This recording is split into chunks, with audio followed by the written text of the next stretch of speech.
Hey everybody, Jay Weidner here, Reality Check. Glad you can join me. I'm here today to read you a recent article in Vanity Fair. It was November 19th, 2024.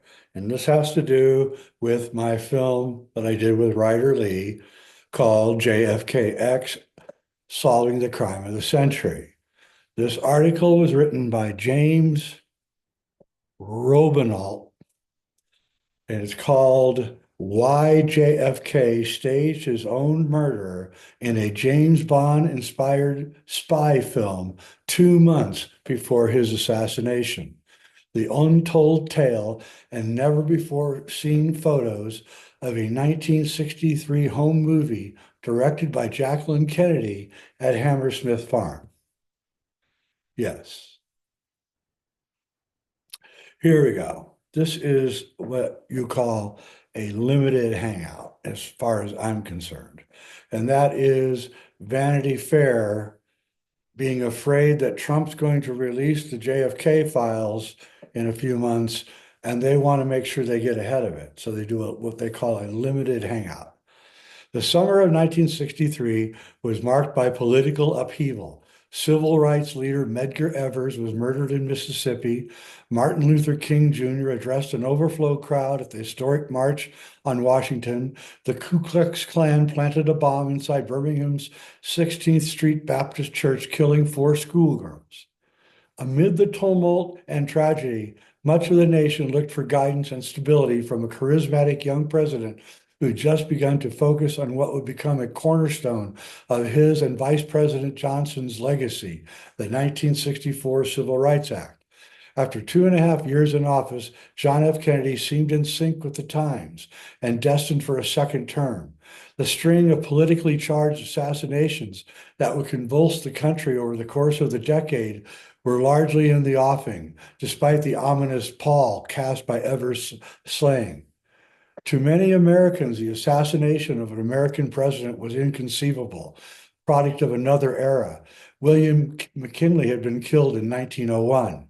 Kennedy, however, was under no such illusion. In his imaginings, his murder was entirely plausible, and the untold story of a long-lost home movie made by the president and first lady on the last weekend of the summer, a film in which JFK play acted his own assassination, is worth revisiting amid the recent disarray in the Secret Service and 2 attempts this year on the life of Donald Trump by would-be assassins, if only to see how far this country has come since those waning days of American innocence. A visit to the website of the JFK Library reveals a silent motion picture, some 16 minutes long, shot on the weekend of September 21st and 22nd, 1963. The footage depicts scenes of Kennedy, his family, and a few friends at various locations around Newport, Rhode Island, including Hammersmith Farm, the childhood home of the First Lady, Jacqueline Bouvier Kennedy. In one of the film's vignettes, taken that Saturday, JFK sits in the captain's chair on the aft deck of the presidential yacht, the Honey Fitz, reading the poems of Anita Fay, spouse of JFK's wartime buddy and Undersecretary of the Navy, Paul Red Fay. Kennedy then displays his own poems for the couple, interpreting his lifelines. What did he see? What did he say? In fact, 2 months later, on November 22nd, the president would be assassinated. Remarkable as this whole movie is, what comes after it ends. Remarkable as this whole movie is, what comes after it ends. After it ends, takes one's breath away. Footage that has not seen the light of day until now. Chief photographer's mate, Robert L. Knudsen, a sailor assigned to the White House, had accompanied the first family to film the weekend's activities on a 16-millimeter camera. He had been asked by Jackie Kennedy to capture the presidential party on the Honey Fitz and then follow him back to Hammersmith Farm, along with the Secret Service, to document a spoof murder of JFK as part of a homemade spy thriller she and the president had devised. I first learned of the movie from Paul Landis. Okay, Paul Landis, okay.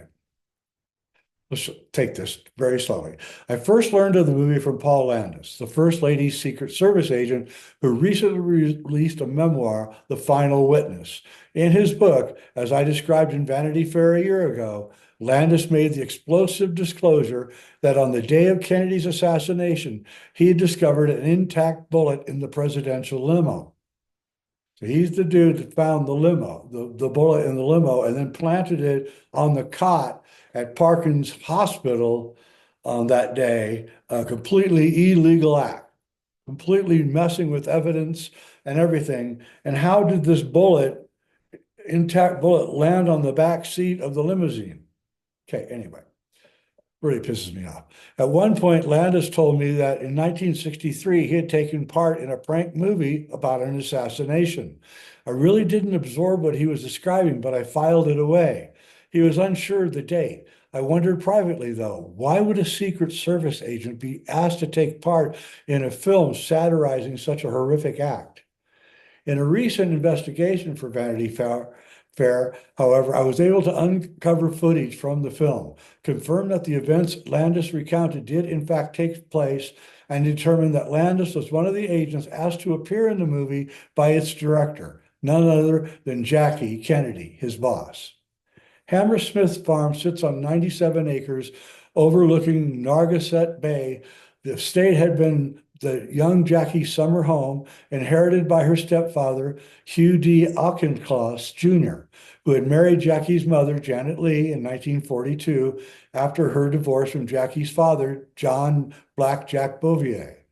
A decade later, in 1953, after the newly elected Kennedy proposed to Jackie, the two were married nearby in Newport's St. Mary's Roman Catholic Church. A huge reception followed at Hammersmith Farm with more than 1,200 in attendance. The guests mingled among tables set up under tents and umbrellas. Backdrop was the family's 28-room mansion on the sprawling lawn that gently sloped down to the bay. Jackie was enamored of the arts, especially the visual arts. While in college, she had attended Smith's junior year study abroad program in post-war Paris.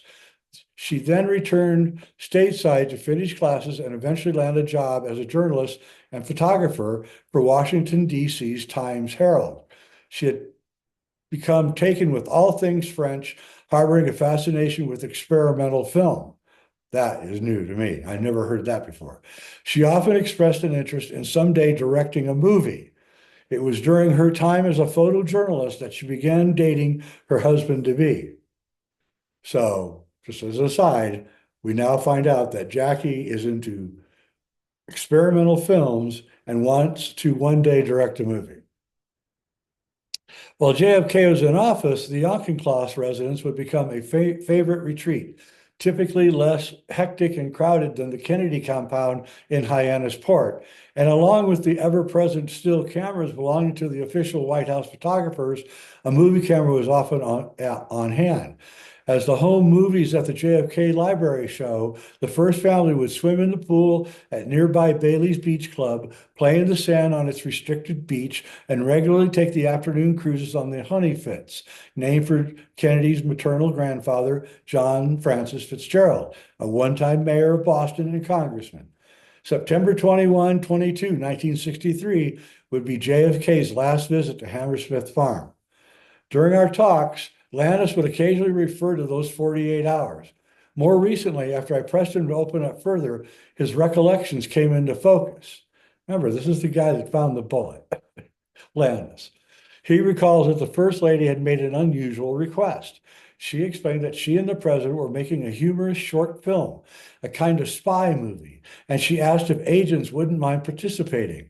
I came to learn that Landis had been accompanied by 8 colleagues, including Roy Kellerman, who would later be in charge of the agents in Dallas, riding in the presidential limousine in the front passenger seat. At one point, according to Landis, Jackie asked the agents to hurriedly drive up the main house and react as if they just heard gunshots. Landis said the agents entered the house and found the president lying on the floor in the foyer with ketchup smeared on him. Jackie sat up on the staircase, directing the action from the very spot where she and JFK had been photographed on their wedding day 10 years earlier. And I can't show you the photograph, but it's a limousine. The agents are scrambling out of what looks like the presidential limousine. Landis understood it was a prank and thought it odd but typical of the mischievous, playful atmosphere the first couple sanctioned when outside of public view. Everyone applauded and laughed when the filming was complete, Landis recalls. But given the events 2 months later, the concocted scenario would take on a dark significance and is only rarely mentioned in Kennedy's histories. I never have ever heard about this film. The murder, meant as a kind of a goof, more on this below, actually raises questions of warning signs that the president may have ignored. The well-known Kennedy competitive drive and the president's willingness to take physical risks place a spotlight on the issue of whether JFK was acting recklessly by insisting that he ride in an open car in the Dallas motorcade without its bubble top covering, and with his Secret Service agents admonished to stay off the running board on the rear of the limousine lest they get between the president and the public. So it was Kennedy that asked to have the bubble top taken off the car that day, which is very strange, especially because we now know from my movie JFK X that they had known for at least 2 months that the mob had pretty much put a hit out on Kennedy and they were going to use a guy with a high-powered rifle from a building. We know that from the FBI recording. Okay, back to the article. What's more, there were concerns among the staff and outside observers that JFK was playing fast and loose in his off hours, acting with abandon in his romantic liaisons, staying up late with hard partying family members, and sometimes going to extremes with close friends. It was not unusual, for example, for JFK to horse around with Fred Fay, who agreed to appear in the film. Take a drink here. The pair had known each other since World War II, when both men were injured and recuperating at a South Pacific naval base. Their bond became lifelong. The Fays were frequent guests of the Kennedys, especially on long weekends. Jack and Red would often trade jokes, playing touch football and tennis, and socializing. In a rare comment Fay made about the movie 20 years after the fact, he claimed it was all in jest. Quote, "We were bored," unquote, he said, and, quote, "we decided to put the photographer to good use," unquote. It now appears to be an attempt to protect his fallen friend.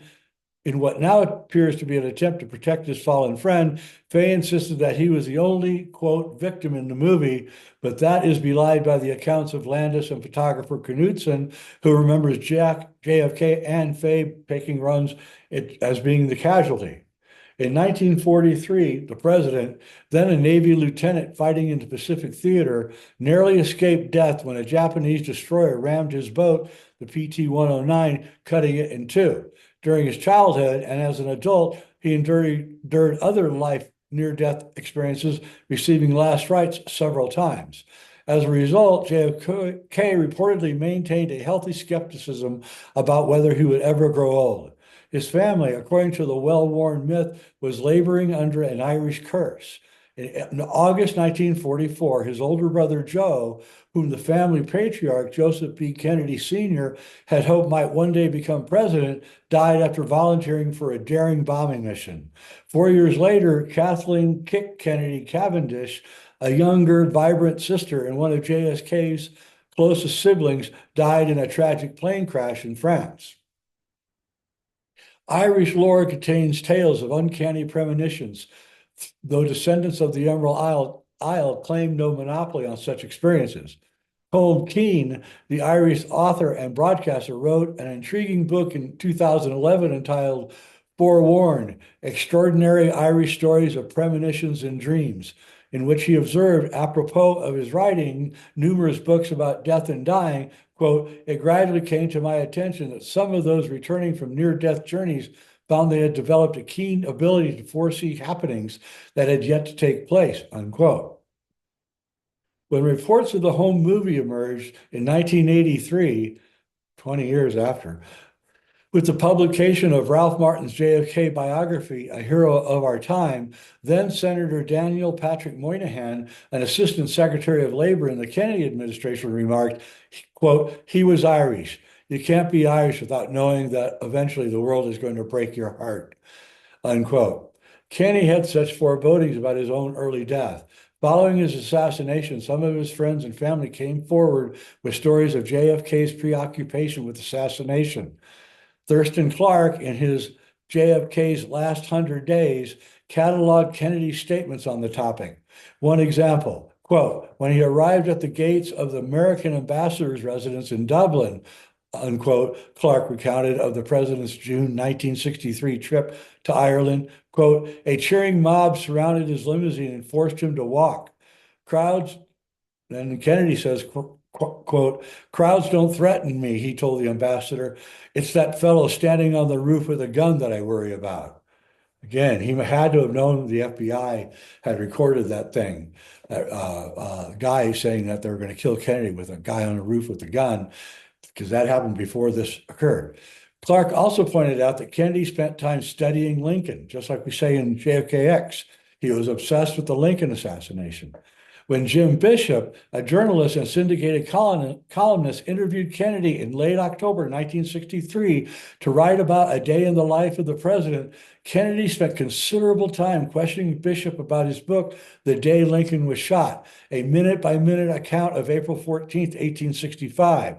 Quote, my feelings about the assassination are identical with Mr. Lincoln's, Kennedy told Bishop. Anyone who wants to exchange his life for mine can take it. They just can't protect me that much. Of course, the most oft-quoted example of Kennedy's fixation on the subject came the morning of November 22nd, 1963 at the Hotel Texas in Fort Worth. As Jackie would later confide to historian William Manchester for his best-selling chronicle, The Death of a President, her husband casually told her and others that day, quote, you know, last night would have been a hell of a night to assassinate a president. I mean it. There was the rain and the night, and we were all getting jostled. Suppose a man had a pistol in a briefcase, then he could have dropped that gun in the briefcase and melted away into the crowd, unquote. Again, here's Kennedy the night before assassination, talking about getting assassinated. All right. In the late spring and summer of 63, Kennedy was in the midst of a most transformative time of his administration. In June alone, he began to consider and implement initiatives on everything from U.S. relations with the Soviet Union to civil rights to the vexing question of whether to withdraw U.S. advisors from Vietnam. He delivered his famous world peace speech, in which he called for, quote, not merely peace for Americans, but peace for all men and women, not merely peace in our time, but peace for all time, unquote. Top it off that month, the book about Kennedy's naval ordeal, PT 109, was made into a major motion picture with Hollywood heavyweight Cliff Robertson playing a heroic Lieutenant Kennedy. As the summer progressed, the U.S. and the USSR arrived at a momentous Cold War crossroads, signing a limited nuclear test treaty, a move Kennedy hoped would lead to complete nuclear disarmament.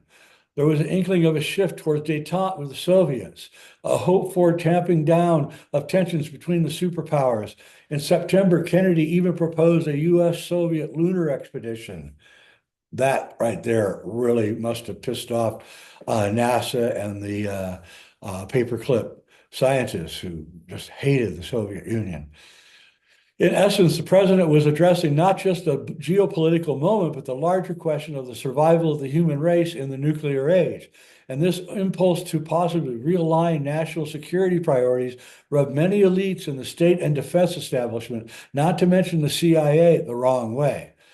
Others also held their own potential vendettas against Kennedy, including operatives in Russia, heads of the Italian-American mafia, and the Jewish mafia, then under the investigation by JFK and his Attorney General Robert F. Kennedy, and Cuban leader Fidel Castro, been the target of unsuccessful U.S. assassination plots.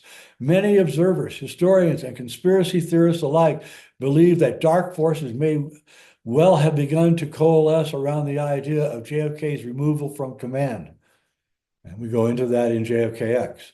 But let's return for a moment to June. On the 11th, Kennedy went on national television to plead for racial peace and justice following the obstruction of desegregation efforts at the University of Alabama by Governor George Wallace. This was a dramatic and controversial change to John and Robert Kennedy's previously cautious approach to civil rights. The pair understood that Democrats at the time held national office only by the favor of voters in the solidly Democratic South. Kennedy asked Americans to examine their conscience and consider a new legislation, which after his death would become the historic Civil Rights Act of 1964. As if to underscore the seriousness of the threat to African Americans, later that night, the NAACP's Medgar Evers was gunned down by a sniper with a scope. 11 days later, JFK flew to Europe. In West Berlin, he delivered one of the most majestic pronouncements of his presidency, speaking to cheering throngs gathered in front of the city hall of the divided city. Quote, today is in the world of freedom, the proudest boast is Ich bin Berliner, or I am a Berliner. From Germany, Kennedy flew to Ireland to visit the homeland of his ancestors. It was a highly sentimental time with adoring crowds crushing around him. Quote, these were the 3 happiest days I've ever spent in my life, unquote, he privately told one of his hosts just before departing. He continued on to Italy, making his way to the Vatican for an audience with the recently installed Pope Paul VI. If you're reading between the lines here, he's clearly on a farewell tour. I mean, he's going everywhere, and to Ireland, to Germany, Vatican. Okay, so he's clearly, like putting his mark out here on this tour, the summer right before he gets killed, or not killed. By July 4th, JFK was ensconced in Hyannis Port, basking in the accomplishments of a marathon month. But then quite dramatically, the energy began to shift. On August 7th, the First Lady decided to accompany her 5-year-old daughter, Caroline, to horseback riding lessons at Allen Farm in Osterville, 6 miles west of Hyannis Port. Jackie was 8 months pregnant and limited her activities. She had a history of difficult pregnancies, including a miscarriage, a stillbirth, and her son, John F. Kennedy Jr.'s premature birth. Landis noticed Jackie walking towards him with deliberation shortly after their arrival. She said she had to leave immediately, but asked him not to interrupt Carolyn's lesson. Landis drove her back to Hyannis, a bumpy ride. Then a helicopter transported both of them to the military hospital at Otis Air Force Base, where doctors performed a cesarean birth. The baby boy, Patrick, was 5.5 years premature. His lungs were not fully developed. After being taken to a Boston hospital, Patrick died on August 9th in a high-pressure hyperbaric chamber as the president held his tiny hand. JFK's desperate prayers for the life of his second son echoed his own father's prayer for him when he was just 2 and hospitalized in Boston with scarlet fever, his temperature spiking to 105. Through his grief, might Kennedy have wondered if Patrick's death presaged his own? At the very least, the president was forced to intensify his focus on his life's priorities. What is certain is that his behavior changed. He renewed his close relationship with Jackie, and according to biographer Clark, ceased his rampant womanizing. Knowing that Jackie had suffered from severe postpartum depression in the past, Kennedy was determined to keep her spirits up. Quote, Jackie, he said, we must not create an atmosphere of sadness in the White House, because this would not be good for anyone, not for the country, and not for the work that we have to do, unquote. Clark observed, quote, his reference to the work we have to do stretched their partnership in a way that Jackie had to find gratifying and promising. According to her mother, it made a profound impression on her. Realizing that Jackie needed some time to get away, in the process her grief, her sister Lee Radziwill asked her to come along on a trip to Greece a few weeks later. Though JFK had first been concerned about the optics of such a trip, especially since Radziwill reputedly was having an affair with Greek shipping magnate Aristotle Onassis, Jackie would marry Onassis in 1968, Kennedy, at his wife's insistence, eventually relented. In October, the sisters departed, accompanied by agents Landis and Clint Hill, both who were at the assassination. So, it should be said at this point that Aristotle Onassis was the #1 donator to Kennedy's campaign. He's also in the mafia, and I believe that's where Kennedy went, to Scorpius Island. While in Greece, says Landis, Jackie confided that she would soon join her husband on a domestic political trip, something she had mostly avoided. Landis understood the First Lady's decision. He too recognized a reinvigorated bond between the two, sensing that they were determined to spend more time together. So Jackie, who did not like to travel with JFK, has announced in Greece to Landis, the guy that discovered the bullet on the back seat of the limo, that she intends to go on a trip, which cleared the Dallas trip. It was during this period of trying to lighten the mood that the president and first lady came up with the idea of a home movie. JFK was clowning with Faye, that's his buddy from the military. Jackie had her interest in photography and directing, and JFK loved the James Bond books as well as movies. At this point, only one movie had been put out, and that was Dr. No. So there was only one movie, but the books had been out. In general, he had spent time in Hollywood. In general, he had spent time in Hollywood where his father had run 3 film studios. Kennedy even thought of writing his own spy novels. JFK's interest in 007 author Ian Fleming had begun in 1954 when he read Casino Royale while recovering from back surgery.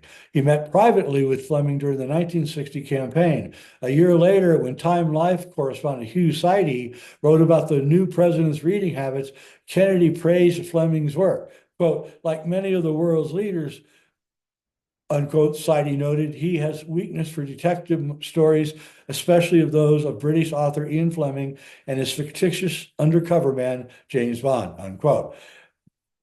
At the time, Bond thrillers were only beginning to catch on in America, but with Kennedy's endorsement, sales soared.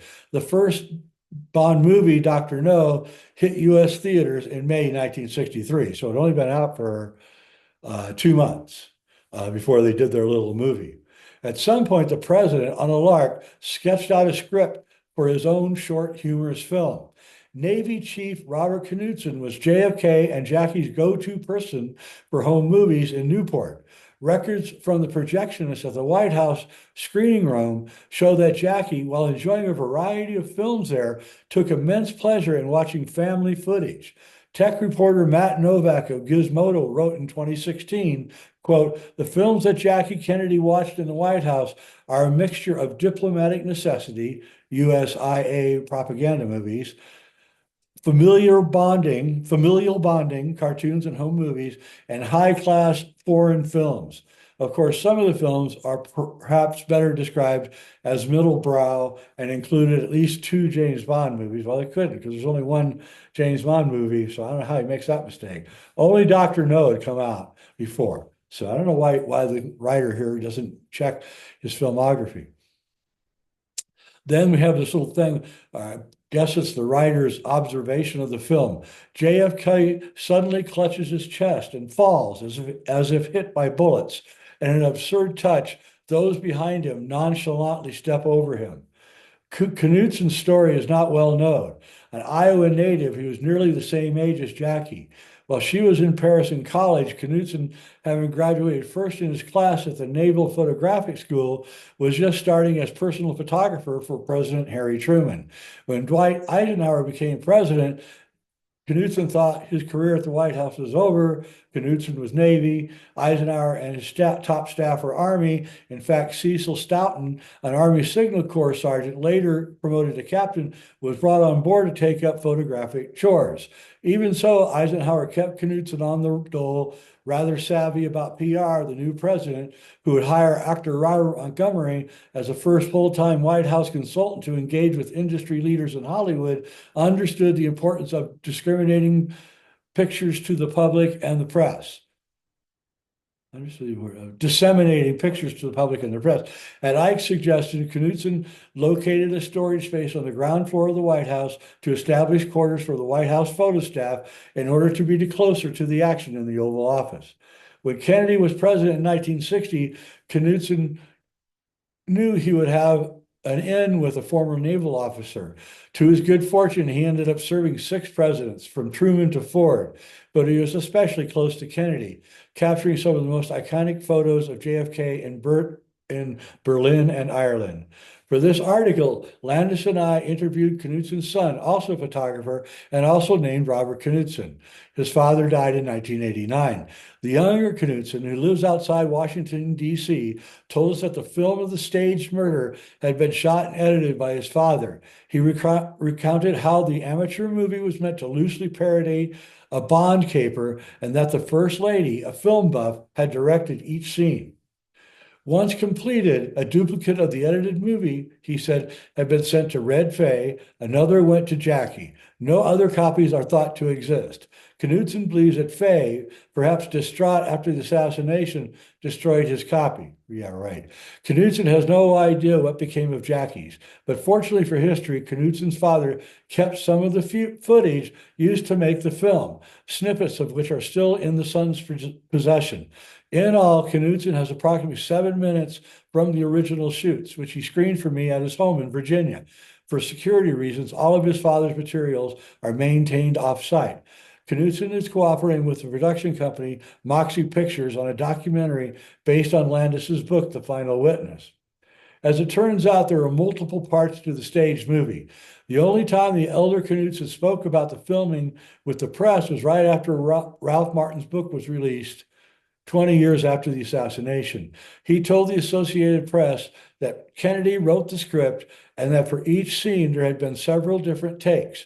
In some, Kennedy is the person shot, and others, Fay is the person who falls. In an amateur fashion, they used Heinz ketchup to make it appear as though they were bleeding. The first scene was enacted on the Newport Pier that led to Hammersmith Farm. In this clip, the presidential party exits the Honey Fitz. Then JFK suddenly clutches his chest and falls as if hit by bullets. And in an absurd touch, those behind him nonchalantly walk over him. Fay then trips and falls on top of the president, and a gush of red blood surges from the president's mouth, soiling the front of his shirt. The whole vibe of the film was less Bond than detective spoof of the Pink Panther, which would premiere in theaters the following March. So Pink Panther had not come out.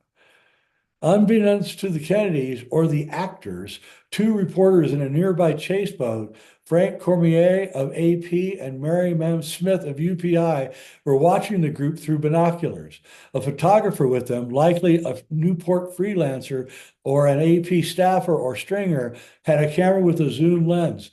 Knudsen's son has 2 prints from that long ago shoot, which as far as he knows have never surfaced. At the time, the reporters only wrote about the version of the home movie in which Fay is the victim.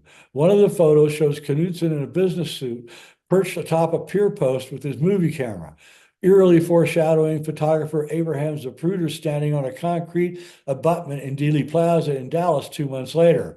Yeah. Off to the side, JFK holds a towel, presumably using it to clean off the ketchup that has been spurted from his mouth. Jackie stands next to Knudsen, looking like she's directing the scene. 2 children are also visible, Carolyn and Marasantio Crespi, the son of Countess Vivian Stokes Crespi. The Countess was also a guest that weekend. She and Jackie had met in Newport when their mothers were friends. A statuesque blonde, Vivi had married an Italian-Brazilian count, Marco Fabio Crespi, but the 2 were in divorce proceedings by then. Their only child, Marco Antonioni, became a childhood companion of Caroline's. A small article, sans photo, ran on the AP wire that night and was picked up in newspapers describing the scene at the pier, along with the headlines such as Kennedy's cut up for camera at weekend retreat and Kennedy's Fay gets big scene down on him. But the reporters were not privy to the action filmed at the Hammersmith mansion. A sequence shot by Knudsen in front of the house was taken from the 3rd floor balcony. It shows a station wagon, it looks like a limousine to me, a station wagon full of Secret Service agents racing from their command post and screeching to a halt before 8 of them jump out. The actors at Jackie's urging were actual agents, including Roy Kellerman, Jerry Blaine, Art Godfrey, and Landis. All were at the scene in Dallas. Quote, "We're making a movie about the president's murder," she told them, and quote, "We'd like you and the other agents to drive up to the front of the house, then jump out and run towards the door," unquote. So they did. And when they entered, according to Landis, they found the president lying in the foyer. Jackie sitting on the top of the stairs leading to the second floor and nodding as they ran in, while Knudsen kept filming. Everybody applauded when she said, "Cut." I asked Landis to authenticate what remains of Knudsen's footage. Sure enough, the film shows the agents, including Landis, scrambling out of a station wagon, I say it's a limousine, in front of Hammersmith Farm, looking startled and then laughing. A third series of scenes was taken behind the house. In these vignettes, a love triangle is played out between Crosby Fay and Jackie's stepbrother, Hugh D. Yusha Auchincloss, who lived in a separate home on Hammersmith Farm. Both men practice cuddling with the Countess while the other happens upon them and, startled by what he sees, retreats from the room. Jealousy appears to end in the murder of one of the secret lovers. And there was another quote, in amateur fashion, they used Heinz ketchup on Kennedy and his friend Red Fay to make it appear as if they looked like they were bleeding. There are other miscellaneous takes filmed on the Honey Fits that variously show Jackie directing and JFK sitting next to Fay, who has a rope around his neck and ketchup on his mouth and shoulder, as well as scenes in which the Countess and Fay drop a pistol into a bag that is then surreptitiously spirited away. In related footage, Jackie carries the bag with the pistol, either directing or acting in the movie. On Sunday, the day after the reporters witnessed the action on the pier, Knudsen reported for work at Hammersmith Farm before the Kennedys were about to go to church and was told that the president was furious with him. He was flummoxed. What had he done? Apparently, JFK thought that Knudsen, who hadn't read the AP item yet, had leaked the information that appeared in the story. He was summarily dismissed and told to head to the airport to return to Washington. But at the airport, he encountered either the reporters or the photographer, who shared both the article and the two photographic prints, including one showing Knudsen standing on the pier with JFK. Knudsen immediately took the photos back to the president, who was relieved to see that the news story had not been the result of a leak by Knudsen. He had not wanted to fire the man he affectionately called the chief, who then dutifully went with the family to church. Knudsen quickly turned his attention to the movie, editing the scenes into a short film. Records from the White House Theater reveal that JFK and Jackie, accompanied by Fay and close family friend Bill Walton, screened home movies the next day, September 23rd.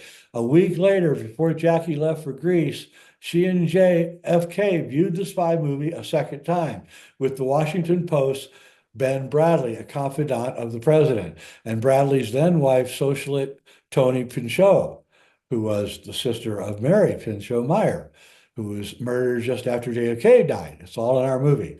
An artist designer who'd been on the staff at Vogue and was a close friend of the First Ladies. Evidently, the Kennedys were keen to share their joint creation with the art-oriented pair.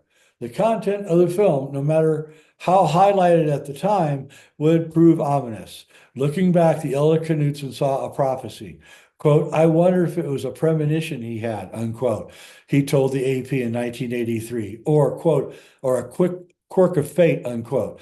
Around this time, a psychiatrist in Palm Beach, where the Kennedys had a winter compound, spoke with the press about his own personal knowledge of JFK's premonitions. McKinley Chesbite said of the home movie, quote, it could have easily been just a fantasy to release a lot of his own internal fears and counter his own phobic behavior, an effort to face the reality that his life was indeed in great danger, unquote. He also sensed that the president, allowing others to step over his falling body, was his way of saying that you must carry on without him. If JFK had harbored any premonitions about his death at that point, they were clearly not specific enough to persuade him to change his plans to go to Dallas. There is another oddity in the narrative that would hint at the misfortune that was to follow. The Kennedys watched dozens and dozens of films in the White House during JFK's time in office, and the official logs of their screening contain an intriguing entry. On August 29th, 1962, the day that Kennedy, along with his brother, Robert, viewed the soon-to-be-released The Manchurian Candidate, the neo-noir thriller starring Frank Sinatra about a U.S. serviceman who was captured by Soviet and Chinese agents in Korea and brainwashed to kill a presidential candidate. The penultimate scene shows the murderer loading a gun that resembled the bolt-action rifle used by Lee Harvey Oswald in JFK's assassination. And then he says, Oswald, as it turns out, was a Marine who had spent time in the Soviet Union. Reportedly, Sinatra approached JFK to ask for his sign-off before appearing in the picture, portraying the character who attempts to foil the assassin's plot. In hindsight, the coincidences between these filmed fictions and cold reality are chilling. Knutson was not in Dallas on November 22nd. Why? His son says that, in his words, another quote, quirk of fate, his father had suffered an injury while working on antique furniture when a splinter flew into his eye, resulting in a brief trip to the hospital. He was recovering when JFK called to tell him of an upcoming trip to Miami, Tampa, and Dallas. Learning of Knutson's condition, he told Chief to take the week off. Quote, I'm going to Florida and then over to Dallas with Lyndon to get some more votes, and nothing's going to happen, unquote. The president said, quote, be with your family, enjoy them. We need to spend more time with our families. The next day, Knutson would see the president the next time Knutson would see the president would be in the morgue at Bethesda Naval Hospital, where he was tasked with taking autopsy photos. Those photos comprise a different tale about lost film footage, but that's another story. All right. Wow. That's a real story that came out. So when Kennedy's body was at Dallas, a big fight broke out that we talk about in JFK X. And what we didn't know at the time that we made JFK X, and which I found later, this fight was, of course, that they wanted to move the body to DC, and the Dallas coroner said no, that he had precedence, which he did. And what I found out later, that it was Jackie was the one urging the Secret Service to get the body out of there as fast as possible and get back to Washington, D.C. And over, I've discovered that Jackie played a prominent role in the post-assassination ordeal. And also another thing that I found out after we made JFK X, the White House projectionist, the guy who showed movies to the White House, he worked in the White House from Eisenhower to Obama, and he kept copious notes of every showing, who attended each showing, what movie was being shown. And there's a man writing a book about this guy, and he has a curious notation. On November 29th, 1963, 7 days after the assassination, he notes that John F. Kennedy and Jackie watched a home movie of John Jr. birthday party on November 29th. And this guy never makes a mistake. So there is evidence that, Kennedy lived beyond the assassination. Anyway, I think this article is amazing. It's as if the guy saw JFK X and is writing this article to kind of tell me and anyone else interested a lot of tidbits of information. If you were going to fake the assassination, you definitely would want to do a run through. You definitely want to have a camera and see where the guy would be. It's interesting that Knutson is standing pretty much in just like the same place that Abraham Zapruder is standing, atop a pillar and filming handheld. And then, of course, Kennedy's obsession with the Lincoln assassination, all the way out to the end, he was obsessed with it. And he knew that Lincoln would not have been a famous president if he had not been assassinated, because there was so much friction with the South after the assassination that Lincoln got to go not have because of the assassination. And the use of fake blood, again, is kind of interesting, because we're saying that it was fake blood. It was a squib, which has fake blood in it. Anyway, I just wanted guys to know this, because I don't think a lot of people know about this article. I certainly didn't know about. I had a fan send it to me and was completely blown away. That's it. Stay tuned for my next show. I'm Jay Weidner. Thanks for watching. And let me